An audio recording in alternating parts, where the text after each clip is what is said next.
The First Battle of Fort Sumter.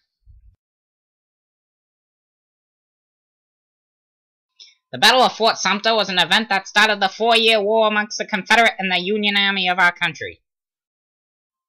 Looky here, see? In the year 1861, tensions had been rising over the issue of slavery. States began to secede. By the time Abraham Lincoln took office, the nation was on the edge of destruction. In 1861, Fort Sumter was an important fort in the South that was under federal control. It was located in Charleston Harbor, Charleston, South Carolina. The South needed the fort in order to control Charleston, and to get it, they would end up going to extremes. The fort's commander was Major Robert Anderson, a Southern Union Army officer. In April 1861, he sent word to Washington, saying they were almost out of supplies.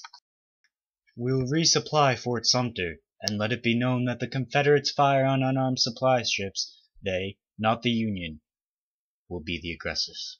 On April 6, 1861, a messenger was sent by Lincoln to alert Governor R.W. Pickens of South Carolina that the ship carried supplies, not armed troops. Hey honey, did you know that Victor Emmanuel II became the first king of Italy in February? You don't say. And Alexander II of Russia finally signed that Emancipation Manifesto freeing serfs. What a great guy. Oh, Italy finally declared its independence, just like good old America back in the day. I'm glad they're following in our footsteps. Yeah, God bless America. Oh my goodness, there was an earthquake that completely destroyed Mendoza, Argentina. Oh no. Governor Pickens, Yes? President Lincoln has sent supplies to Fort Sumter. How many weapons do they have? None. No weapons. What? No weapons at all? None. Okay, cool. Governor Pickens then carried the message on to local Confederate military commander, General P.G.T. Beauregard. General Beauregard ordered federal troops to evacuate the fort, but Major Anderson refused.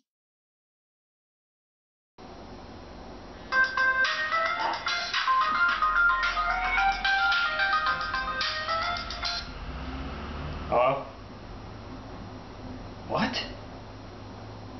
No, I'm not going to evacuate. What are you gonna do? Attack us? Do it, you won't.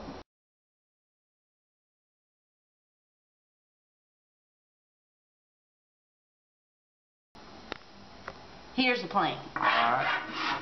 This is Fort Sumter. Doesn't look like it. This is us. Not to scale. Whatever. Alright, We'll be going. firing in a counter-clockwise position. 2 minutes between each shot. Any questions? Yeah, what are we using as weapons? We have 43 guns and mortars. What the heck's a mortar? Heavy artillery, primarily used in military attacks on fortified places. Mortars are designed to fire explosive shells over the walls of the fortification, which is why they will be perfect for this attack. Sweet baby Jesus, how far they shoot? 10-inch siege mortars, which is what we will be using, have ranges of 2,064 to 2,225 yards. Well, all them reach their targets. Ow. About 60% of the shells are estimated to fall within 40-yard radius of the target. How heavy is it? The weight of the shell is 88 pounds, the mortar is 1,852 pounds, and the bed is 1,830 pounds. Any other questions? Ooh, wait! No, sir. Then you are dismissed. Get out. Sweet.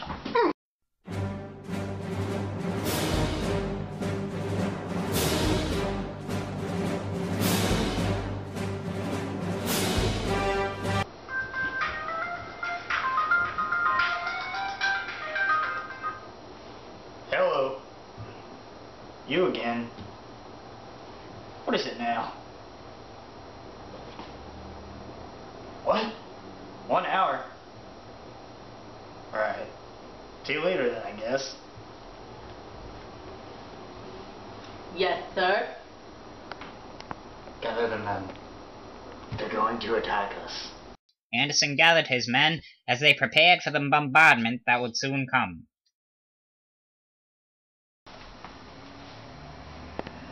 What's going on? Oh, the Confederates have told our men that they'll be attacking us in 1 hour. But we have barely any supplies. Yeah, but we'll have to make do. What about food? We're running out quickly. We'll starve to death. We have enough food to last at least until the 15th. We'll have to make do. That'll be enough. But there are no fuses for our explosive shells. Then we'll roll solid ones at their batteries. Like solid balls. Yeah, solid balls. But we have guns, don't we? We can use guns. Yeah, but we'll only be using 6 guns. 2 at Cummings Point, 2 at Fort Moultrie, and 2 at Sullivan Island batteries. Do we even have any cloth gunpowder cartridges or bags? We have 700 now, but those will run out fast. We'll need over 9,000. we'll have workmen sew more, if it is needed at least. We may even have to use socks from our own wardrobe. I know that the conditions are unfair, but it doesn't matter. We are the Union, and will not sit back and abandon our fort. We will stand up, except for now. I don't want to stand up right now. And we'll fight. Go prepare yourself. As promised, 1 hour after Anderson received that fateful message, Confederate forces opened fire on Fort Sumter. Get ready to fire in 3, 2, 1. For Nadia! No. All Confederacy! The battle raged on for hours on end. The Confederate plan was successful, and Anderson's men were feeling the pressure. They were at an extreme disadvantage, with barely any supplies or weapons to fire back at the Confederates. Hot shots, which were cannonballs that had been heated in ovens, were targeted by the Confederates at wooden buildings inside the barracks and officer quarters, which started dangerous fires. All was in chaos until 7 p.m. on April 12th, when Mother Nature struck.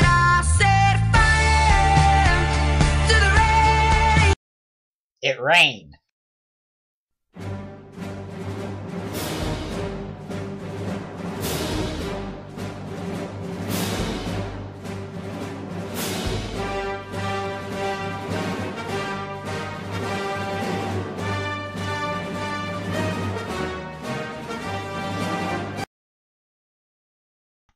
The next morning began the final day of this battle. The Confederate soldiers ate at 6 a.m. The Union soldiers, however, did not have that luxury. The full bombardment resumed, and the Confederates continued firing hot shots against the wooden buildings. Most of the wooden buildings in the fort and the main gate were on fire by noon.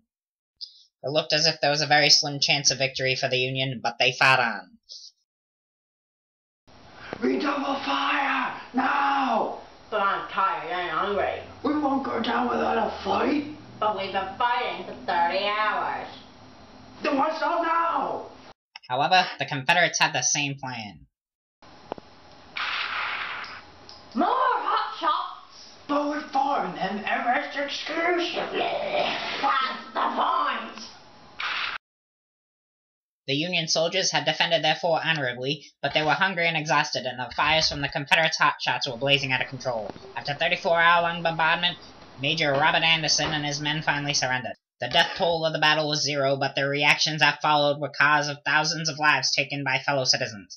President Lincoln publicly announced that the rebellion was too powerful to be suppressed by the ordinary course of judicial proceedings. He ordered that each state provide 75,000 soldiers to serve for 3 months in order to put down the uprising. 3 months turned into a 4-year war, known today as the Civil War.